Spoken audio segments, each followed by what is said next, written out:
Hi, this is our 29-inch TriForce suitcase, and this is the wheel that broke.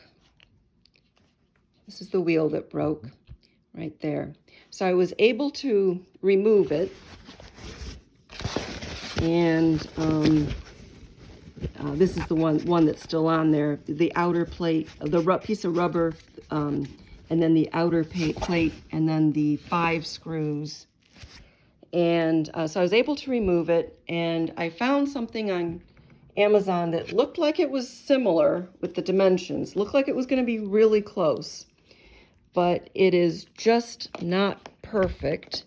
And because of that, we can't get the screws in. We can only get one screw in. It's so close, because I did do the measuring. It's so close, but just not quite close enough.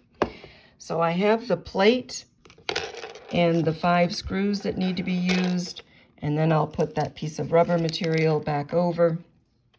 But these are the wheels, and if there's any way that we could get the gold, that would be ideal.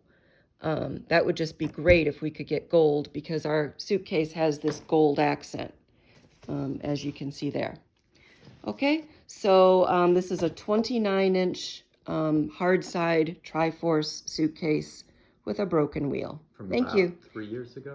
Yeah, it was from February 2020 from QVC.